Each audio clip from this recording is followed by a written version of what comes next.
Hello everyone, this is Kira, the creator of Warcraft Logs, and the purpose of this video is to teach everyone how to use the expression editor. Because I know there isn't much documentation on it, I figured the best way to help people learn how to use it would just be to go through a bunch of examples to give you a feel for the syntax. So the way to think about expressions is that every fight is broken up into a series of events. Those events are damage events, healing events, casts, buffs, debuffs, etc. And all of these events have three components. An event has a source, an ability, and a target. So in the case of a damage event, for example, uh, you could be the player, the source, striking an enemy. That's the target with a specific ability. So when we work with the expression editor, there are objects for all three of these components, and they have the exact names that I just mentioned. So there's the source, there's the ability, and there's the target. So what we can do here is I've started in the summary pane for a Blackhand heroic kill, and I'm going to go to the raw events view. And in the summary pane, by default, the raw events view is showing everything.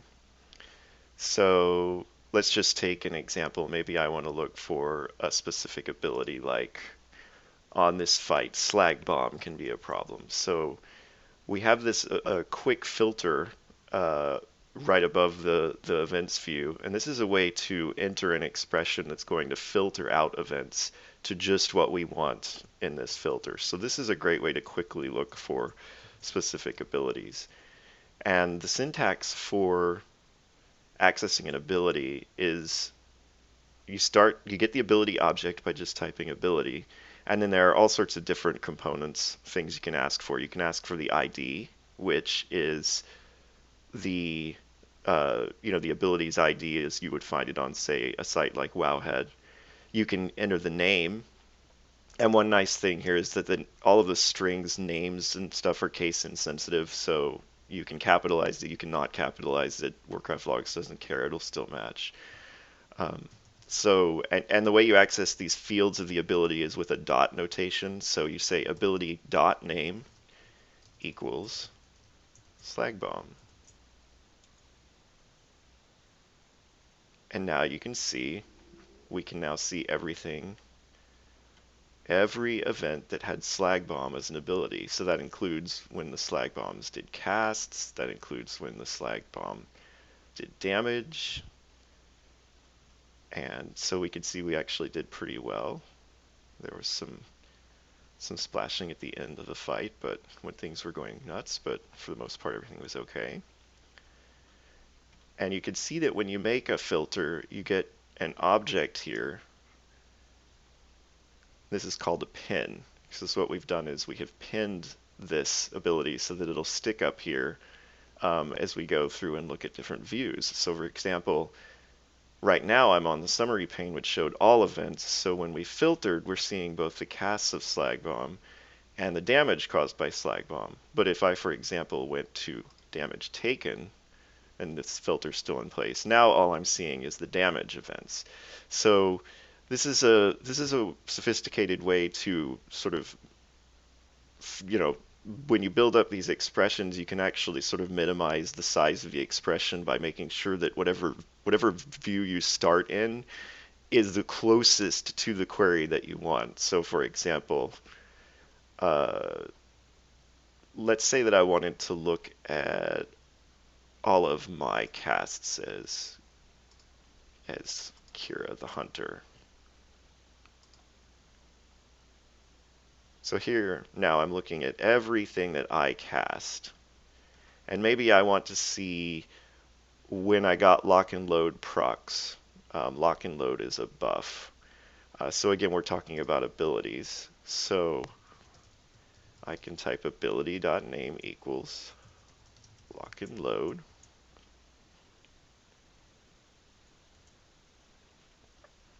Now here's something interesting.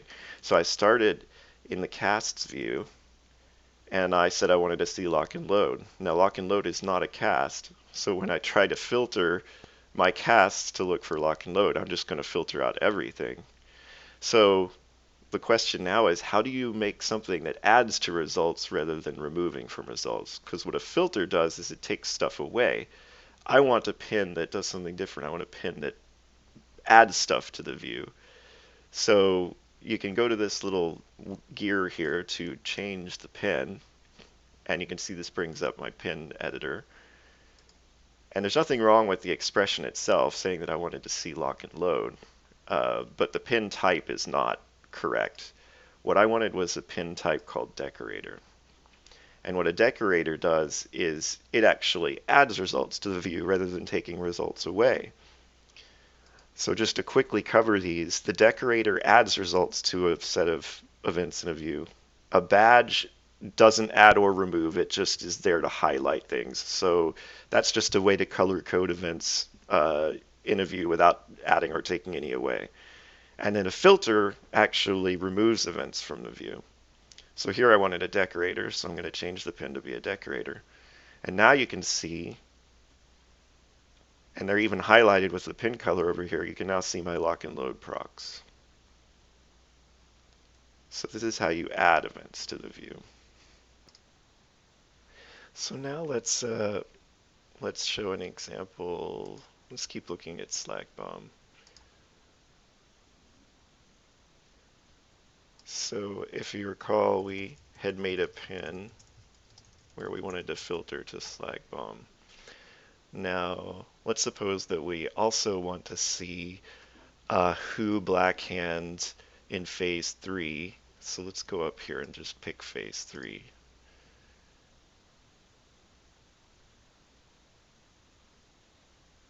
We can see that, it looks like there was some splashing, but what we can do is, let's make sure, maybe there wasn't. So what we want to do now is make a decorator pin. Now, when you saw the previous example, I actually made a filter and then changed it to a decorator. Let me show you how to just make a decorator up front. So we can click on queries up here.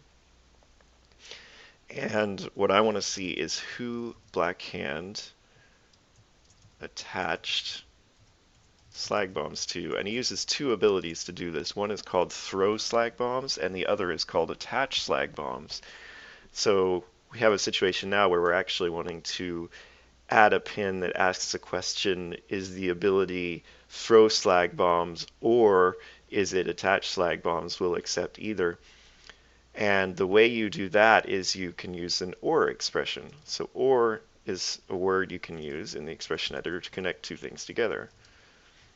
So here you can see that I've made an expression that's going to match if the ability's name in the event is either throw slag bombs or attach slag bombs. And I want to make it a decorator because I'm sitting in the damage taken view, and what I'm planning to add to that view is some debuffs, throw slag bombs and attach slag bombs. So I'm going to hit create pin.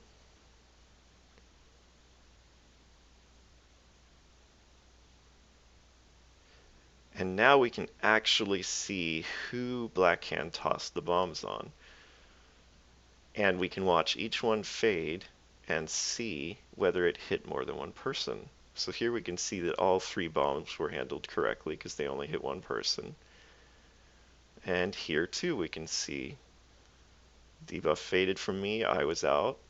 From Frozen, from Calligraphy, everyone handled things correctly. Again, everything was correct.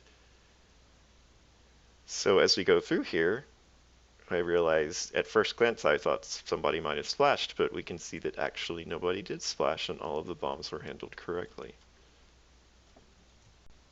So we just covered a lot about how to use abilities, and we covered the logical OR connector. Let's do another example. Now I'm over in the events, summary events view for Blast Furnace. So I'm looking at all of the events of Blast Furnace. And I want to find out who interrupted Foreman Feldspar's pyroclasm. So I know I want to look for a certain type of event, interrupt. And the way you do that is with the type field. So every event has a label that identifies what type of event it is. For example, damage events are damage, healing events are healing, uh, and interrupt events are interrupt. So the way I can get interrupt events is I can say type equals interrupt. So let's type that here. And now we can see that I'm looking at interrupts. But I didn't filter enough because there's all these other spells that can be interrupted on the Blast Furnace fight. There's repair and electrocution and burn and lava burst. So I didn't filter enough. What I needed was type equals interrupt, and I needed the ability being interrupted to be pyroclasm. Now, an interesting thing here, I talked about how events have a source, an ability, and a target. Now, for an interrupt event, for example, here Kira is interrupting Furnace Engineer's repair. The source is Kira, because I'm the one doing the interrupting. The target is the Furnace Engineer, because that's who got interrupted. And the ability is actually countershot. Now, that's the ability that I use to interrupt. So how do we get the ability that was stopped, the ability that we prevented from casting? Well, we do that with a new field called stopped ability. And that gives you an ability object just like the ability field. So we can say stoppedability.id or stoppedability.name. So let's edit our pin to add that. Now we want type equals interrupt, and we also want stopped ability to be pyroclasm, and both of those conditions need to match. So the way that we say that both conditions need to match is with the logical AND connector. So when you use the AND connector, you're saying that both sides of the expression have to match. So we're saying the type has to be interrupt and the stopped ability name has to be pyroclasm. We won't match unless both of these conditions are true. So let's change the pen. And now what we can see is all of the interrupts that we did of Foreman-Feld source pyroclasm. So that does tell us when it was interrupted, but maybe what we'd also like to know is, did he get it cast off? Did he actually successfully cast pyroclasm?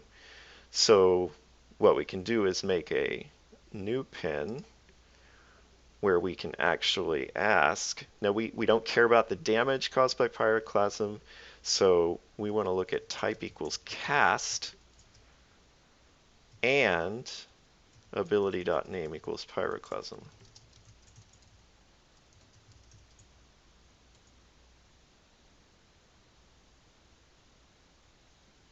So now we can see we've got nice color coding too here, so we can quickly scan down here and see that he got 1, 2, 3, 4, 5, 6 casts of pyroclasm off, and he was interrupted 1, 2, 3, 4, 5 times. So that's actually, we didn't do very well here. Like, we could have interrupted a lot more of these pyroclasms and avoided a lot more damage. And one interesting thing to notice here is even though these two pins are filters, pins are always ORed together when you have multiple results up here. So even though this pin says only show me interrupts and of pyroclasm, and this pin says only show me casts of pyroclasm, the two of them are ORed together to give you the results down here. And that's how pins always work. Whenever you make multiple pins, if the results down here match any one of these pins, then you'll get results down here, and that's actually just convenient for building up. It makes it easier so that you don't have to build up some giant single expression in a single pin. So now we're looking at the Gruul encounter, and I wanted to show you an example involving debuffs. So the different types of buff and debuff events are: you can apply a buff or debuff, you can refresh a buff or debuff, or you can remove a buff or debuff. And the various type names for these events all involve just putting those two words together. So for example, to apply a buff, that's the apply buff event. Applying a debuff would be apply debuff, and similarly remove buff or remove debuff. Now, in addition, there are events that apply a stack of a debuff, and to identify those, you just put the word stack on the end. So if I wanted to look for a debuff stacking above 1, I would say apply debuff stack. So the way debuffs and buffs work in World of Warcraft is there's a buff or debuff event for the initial application or final removal.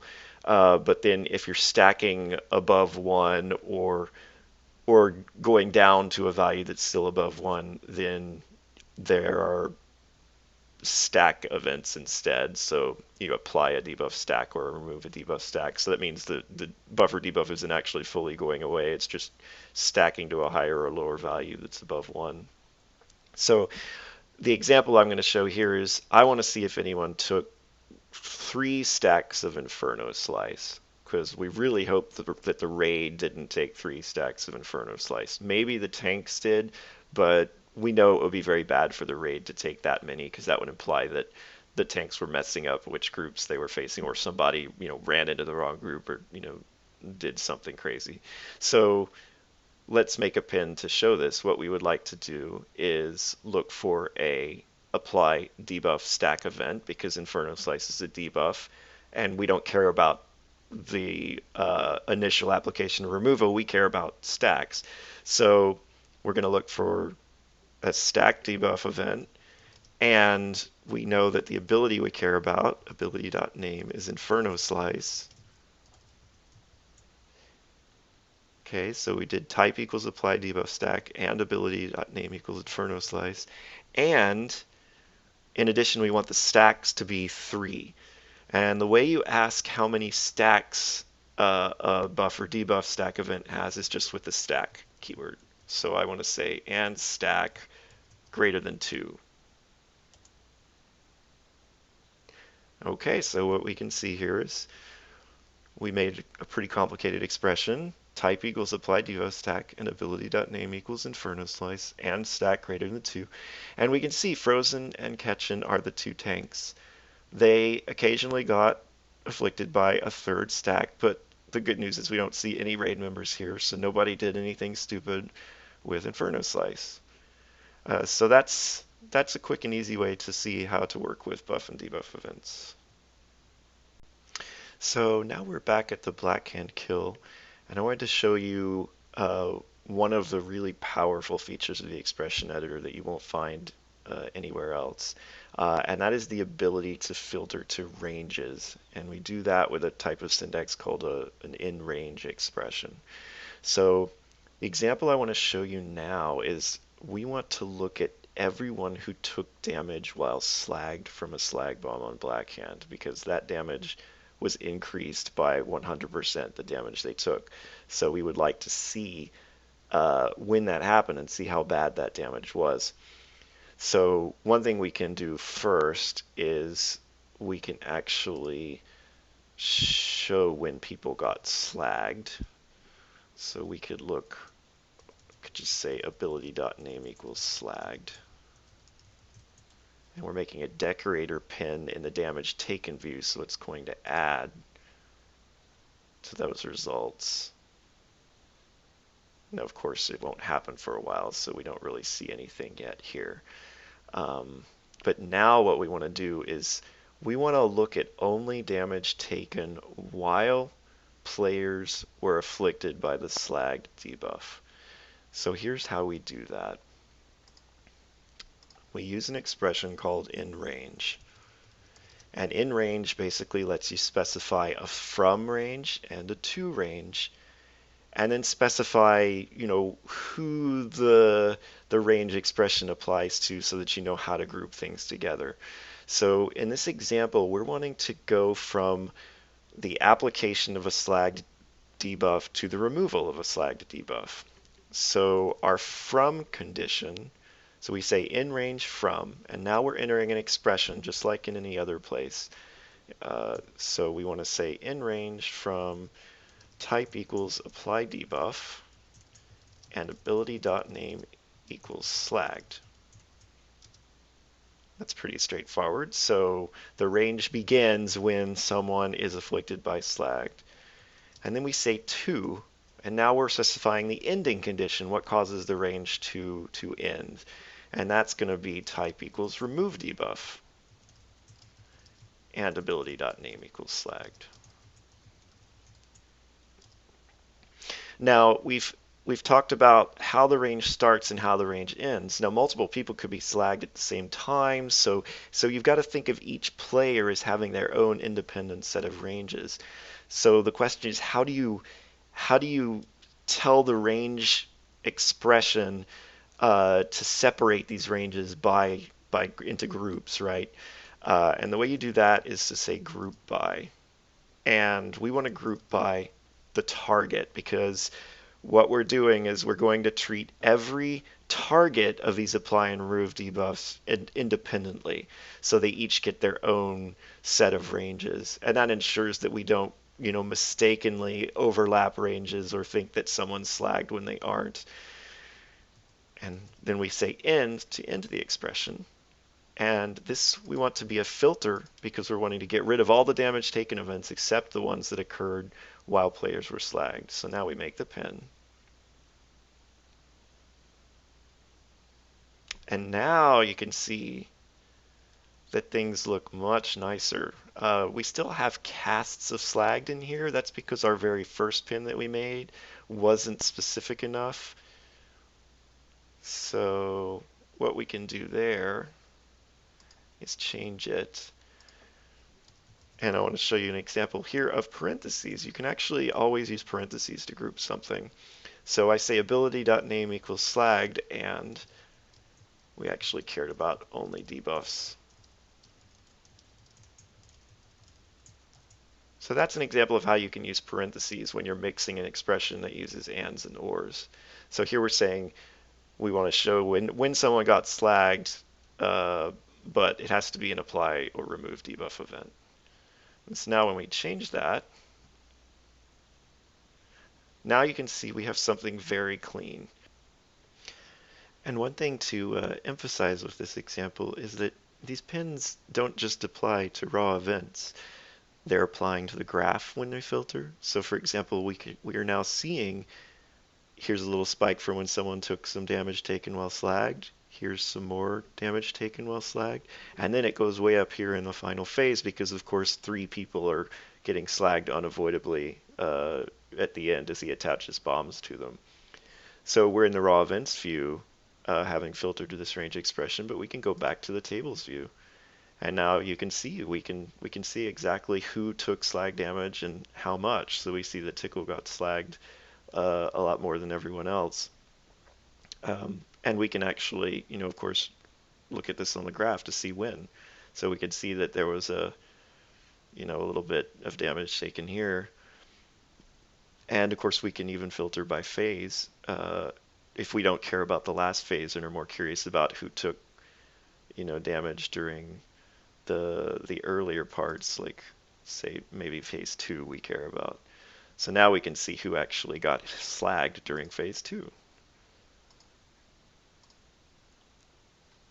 So here we can see that these people ran into bombs or got splashed by someone else running into bombs during the second phase. So this is just a reminder that the reason these pins sit up here and persist is they can work with every view, not just raw events. They work with the tables, they work with the graph, and that gives you this really powerful capability to filter things the way you want and then visualize it the way you want, whether you're more comfortable just reading raw events or you're more comfortable looking at tables, or whether the graphs work really well for you. The pins work with all of these 3 different types of views, so you can pick the view you want to see the data in the way that you want. So we showed examples of how to use the in-range expression on enemy debuffs and enemy-related abilities, but let's show how you might use it when you're analyzing your own play. So here I'm still looking at the Black Hand kill, but I've focused the summary pane on the Feral Druid Thand in this kill. And what I want to do is look at when Thand cast Rip with Blood Talons up, because Blood Talons buffs all of the casts of his Rip. And if he cast Rip without Blood Talons up, then that would have been a weaker Rip. So what we can do is make pins to see the good casts of Rip that had Blood Talons up, and then also see the casts of Rip where Blood Talons wasn't up to see when those occurred. So let's look at an example here. We can take query. So what we're wanting to do is we're wanting to look for rips. So that's ability.name equals rip. And we're going to look at the casts of rip.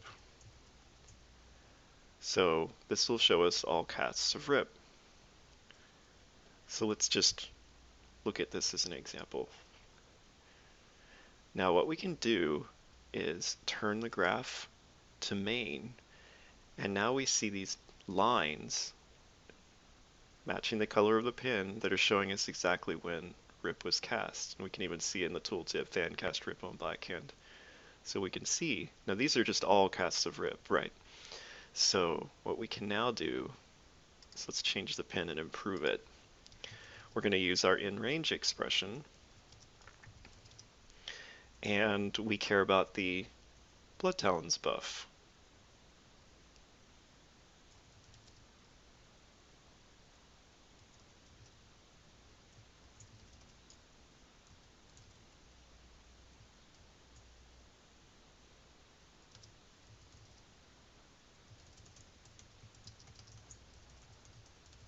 So you can see that our from condition is that the Blood Talons buff was applied, and we're going to an ending condition that has that buff removed.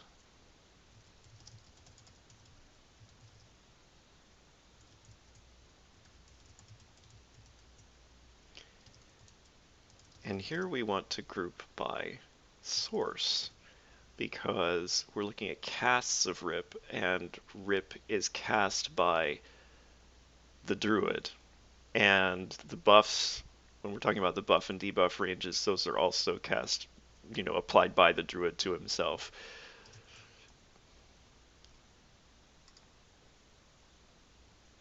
So now we can see it does look like a couple of casts went away. So the implication there is that some of them probably were cast with Blood Talons not up. So one thing we can do now is change the color. So let's say we want to make this green to show that these are good casts. So now we can see these bright green lines that show us good casts of rip. Now what I want to do, I'm going to copy this pin because I want to make a really, really similar pin. So I copied it, and now I'm going to make a new pin, paste all of this in, and now what I want to look for is all rips that did not have Blood Talons up. And this is going to show us that there's a new keyword you can use here. You can always put not in front of something in order to say that something is not true. So we can actually say ability name type equals cast and not in range. So now we're looking at all of the rips where Blood Talons was not up. And let's create that. And we can see that the graph is off, but let's first make a bad color like red.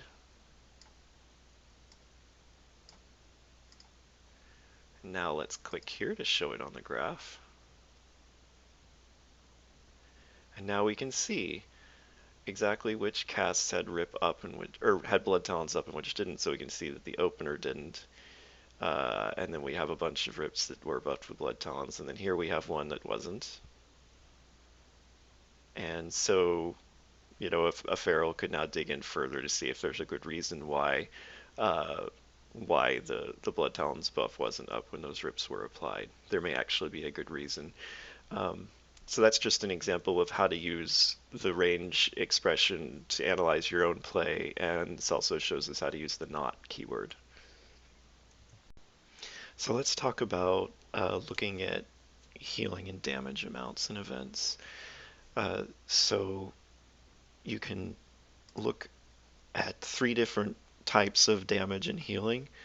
There's raw healing, which includes the heal plus overheal. There's effective healing, which includes the portion of healing without overheal. And then there's also absorbed healing. And similarly, you can look at effective damage and absorbed damage. So, uh, one thing that we can do also is look at hit point values because with advanced combat logging turned on, the player's current hit points are included at the time of a damage event or a healing event. And that value represents the player's hit points after the event occurred. So, for example, in a damage event, if a player takes 100,000 damage and has 200,000 health left, the value in this hit points field will be 200,000. Similarly, the value of a resources field for heals will be after the heal was applied. But what we can do now is we can look at healing and actually filter it such that we look at all of the heals done to targets that were at low health.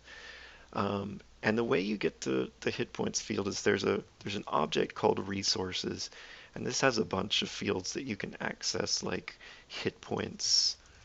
You can also, ask for max hit points, which is the player's total health if they were full. You can also get the power type and access various information like resolve and mana and things like that. But for our example, we're wanting to look at low health targets. So we're going to start with the player's hit points. And remember that we're wanting to look at the health before the heal occurred. So what we can do is subtract the effective healing that was done.